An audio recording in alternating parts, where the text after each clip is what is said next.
My molecule is called benzaldehyde. This is what it looks like, and its formula is C7H6O. It can be extracted from something that most of us have, almonds. Naturally, it can be found in bitter almond oil. However, it can also be made. To make it, a molecule called toluene is taken and treated with chlorine. This makes benzyl chloride, which is then treated with water.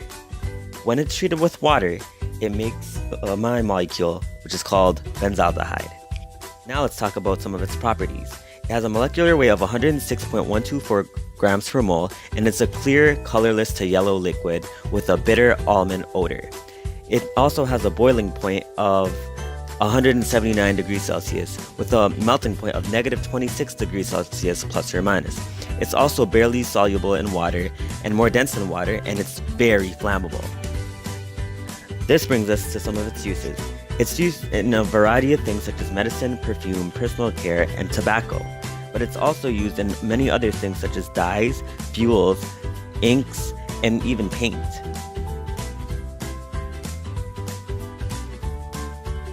Let's also not forget that benzaldehyde can be used in food for flavoring and as an odorant, since it has a bitter almond odor.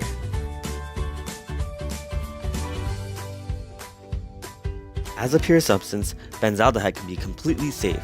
However, that's only in small quantities. Large quantities of benzaldehyde is really bad for you. Short-term effects can cause irritation in the nose and throat if inhaled through the nose or mouth. If it comes in contact with your skin or eyes, it will irritate a lot, and it can cause lightheadedness or dizziness if you inhale a lot of it. It's 100% harmful if swallowed, and it's really bad overall in large quantities.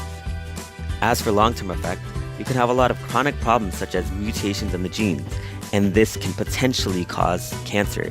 It can also cause a lot of skin allergies. Now for environmental effects. Producing and manufacturing benzaldehyde itself does not cause environmental problems, but the production of it uses a lot of energy, and that creates a lot of CO2 emissions that affects the air we breathe in altogether. But wait, benzaldehyde can easily leak into the ground, and that could affect the groundwater directly.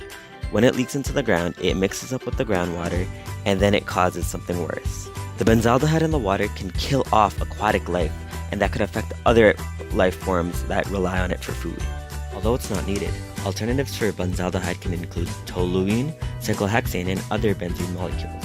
In conclusion, benzaldehyde is a molecule that's used in a lot of things that we use in our everyday lives. It's safe, and it has minimal health effects as long as it's in small quantities, and it's overall pretty environmentally friendly. This means that we can use it without having to worry, and as long as we keep researching. This concludes my presentation on benzaldehyde.